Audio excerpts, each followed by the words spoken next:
A'udhu billahi minash shaitanir rajim. Bismillahir rahmanir rahim. Al'ummar Nijar, 'yan uwa masu albarka, barkanmu da lokacin da kowa yake ciki a cikin wannan shiri namu mai albarka na Muleka mu gani TV. Muna yi ƙasar mu fatan alkhairi kamar yadda muke ganin alkhairai suna ta tabbata a cikin ƙasar mu. Alhamdulillah, kwana a tashi muna yi ma Allah godiya. Har Allah ya kamu yau shekara 2 da mun ka samu an ka kwato muna ƙasar mu daga hannun waɗanda sun kaso su tallatar ma waɗansu ita ba tare da sanin al'ummar Nijar ba, illa fahimtarwa da Allah ya ma waɗannan jajirtaccen sojoji namu karkashin jagorancin General Darme Alhaji Abdurrahman Tiyani suka kwato mana ƙasar mu. Allah muna maka godiya, muna kuma ƙara gode ma. Kamar yadda shugaban ƙasa mai daraja mai alfarma ɗan baiwa mai ƙaunar Nijar kuma ɗan Nijar na hakika General Darme Alhaji Abdurrahman Tiyani zai gabatar da huɗubar shiga al'ummar mu ta Nijar a cikin samun shekara 2 ƙasar mu tana tafiya cikin kwanciyar hankali da kuma samun 'yancin kanta. Don haka 'yan uwa masu albarka, al'ummar mu ta Nijar, lokacin da aka yi juyin mulki muna tafiya yau shekara 2, akwai waɗanda sun ka bada kwana 3 mu muna da wannan shaida suka ce za a logaye Nijar. Akwai waɗanda sun ka ce ba za a taɓa iya zama cikin wannan fadar ba ta shugaban ƙasa. Akwai waɗanda sun ka kitsa maƙarƙashiyar ganin cewar duk yadda za a yi sai an zo an wargaza wannan fadar ta shugaban ƙasa, ko in ce ta ƙasa, saboda wasu biyan bukatu nasu da Allah tabaraka wa ta'ala bai yarda da su ba kuma bai amince da su ba. Allah mun gode maka, muna kuma ƙara gode maka. 'Yan uwa, kamin mu sa muku bayani da shugaban ƙasa ya ma al'ummar ƙasa jiya, da kuma addu'o'in da an kai lokacin da an kai wannan juyin mulki, al'ummar Nijar na gari sun ka bazama zuwa roƙo ga Allah tabaraka wa ta'ala shi kawo ma ƙasar mu mafita.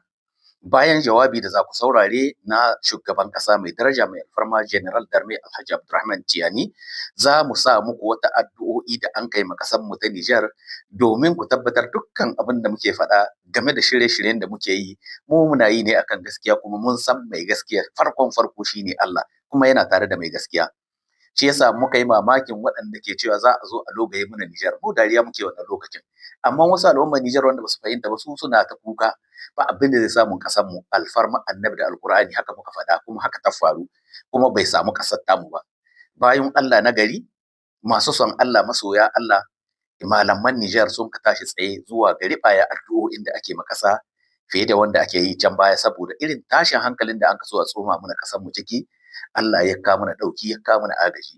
Don haka 'yan uwa masu albarka, bayan shugaban ƙasa ya gabatar da jawabin shi, wanda ya farko sai da ya kori shaidani shine a'udhu billahi minash shaitanir rajim, sannan ya kawo sunan Allah mai tsarki mai rahama mai baiwa, yace bismillahir rahmanir rahim, kamin shi fara ma al'ummar Nijar bayani. 'Yan uwa, muna ma Allah godiya. Za mu bar ku da bayani na shugaban ƙasa, bayan shi kuma za ku saurari kuma wannan addu'o'in da an ka tara ma Nijar lokacin da waɗansu ke cewa za a logaye Nijar. Abun sai mu muna cewa yana ba mu dariya, don mun san mu alƙiblan mu daga Allah take kuma zuwa ga Allah, kuma ƙasar mu babu wanda ya sashi mata wani abu in dai ba ubangijin mu haliccin mu ba, babu shi. Alhamdulillah, an yi maƙarƙashiya, ba abin da ba a yi ba, Allah ya kama muna. Na farko ko na ƙarshe, dan zan sallame a nan in bar ku da wannan shiri namu domin ku ku saurari abin da shugaban ƙasa faɗi da kuma bayani akan addu'o'in da an kai ƙasa lokacin da an kai juyin mulki. An ka ce tuna baya shine roƙo, in ji Hausa. Shi yasa mun ka lalabo wannan addu'an, za mu sa muku ita domin hankalin ku shi ƙara kwanta. Al'ummar Nijar, ba abin da zai samu Nijar.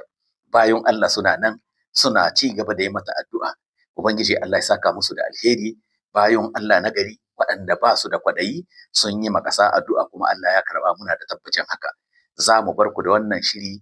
Shugaban ƙasa daga farko shi zai bayani, sannan mu kawo muku wannan wani bawan Allah, wani babban shehin malami a cikin wasu garuruwa masu albarka na cikin Nijar, da an ka yi wannan addu'o'in, kuma almajirai ko ina cikin Nijar aka yada suka yi.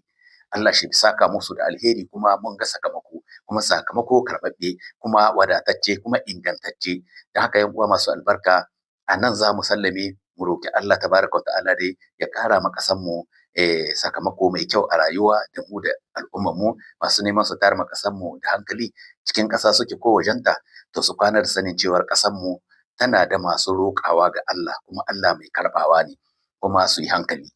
'Yan uwa masu albarka, nan za mu bar ku da bayani na shugaban ƙasa, bayan shi za ku saurari bayani na wannan shehin malamin da ya yi bayani bisa ga addu'o'i waɗanda an kai ƙasa, mun kuma ga fa'idar su. Mun gode, jazakumullah khair. Subhanallahi wa bihamdihi, subhanallahi al'azim. Yan uwa, salamu alaikum. Za mu bar ku da wannan shiri domin ku kayata da abin da za ku gani. Alhamdulillah, mu leƙa mu gani TV ta 'yan Nijar, kuma mai neman ma 'yan Nijar mafita. Alhamdulillah, salamu alaikum. Ai kallo lafiya. Shaitanir rajim. Bismillahir rahmanir rahim. Nigériennes, Nigériens, mes chers compatriotes, cela fait déjà 2 ans que nous sommes résolument engagés tous ensemble avec résilience et foi dans l'avenir sur le chemin de la souveraineté pleine et entière de notre pays et pour le bonheur de tous. Mes chers compatriotes, il s'agit assurément d'un chemin plein d'embûches, aux conséquences difficiles, aussi bien pour les Nigériens pris individuellement que pour notre pays en tant que communauté politique organisée. En effet, depuis le 26 juillet 2023, et notre engagement patriotique à prendre notre destin en main, le système néocolonial réactionnaire de mise sous tutelle du Niger que nous avons renversé n'a cessé de se déchaîner contre notre pays et son peuple. C'est ainsi qu'après avoir échoué à organiser le blocus total de notre pays, puis nous porter frontalement la guerre par l'intermédiaire de la CEDEAO, les forces coalisées opposées à notre émancipation politique et économique ont décidé, tirant les leçons de leur échec, de se réorganiser pour atteindre autrement leurs objectifs, en combinant de façon sournoise opérations terroristes d'éclat, actions économiques subversives, manipulation politique interne, ainsi que guerre informationnelle et jeu de discrédit sur nos institutions et autorités politiques. Les résultats auxquels ils parviennent sont souvent spectaculairement importants, non pas parce qu'ils donnent un avantage stratégique aux forces opposées à notre pays ou qu'ils soient constitutifs d'un véritable projet politique alternatif au nôtre, mais simplement parce que de par l'immédiateté de leurs effets et leur violence, ils impactent négativement notre quotidien de façon individuelle et collective. Ils bénéficient d'une importante couverture médiatique et diplomatique à l'échelle internationale. Ils sèment le doute chez certains d'entre nous et nous divisent. Ils rencontrent nos légitimes mais pressantes attentes individuelles ainsi que notre impatience quant à un changement véritable. Ils nous font parfois perdre de vue ce que nous avons réussi ensemble et nos nobles objectifs communs. Ils nous font parfois perdre de vue ce qui est essentiel et nous empêchent de nous projeter dans l'avenir qui s'annonce pourtant radieux pour le Niger et la Confédération AES dans son ensemble. Mes chers compatriotes, c'est dire que je mesure la complexité de la situation à laquelle nous faisons face, les difficultés qui se dressent devant nous, ainsi que l'état d'esprit de nombre de nos compatriotes. Je sais par ailleurs le sacrifice que nous avons consenti pour que vive le Niger, ainsi que nos attentes légitimes d'une vie qui doit être nécessairement meilleure pour les Nigériens.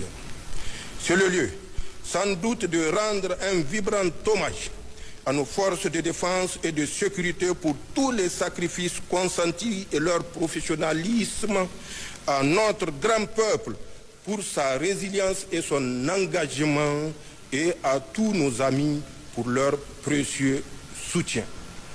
mai girma gwamna da kai da autoriti da sarakuna hadara ta ƙaura Aisha da sauran gabaki ɗaya hadarori shaka ya umurta an yi sauka alƙur'ani 7,000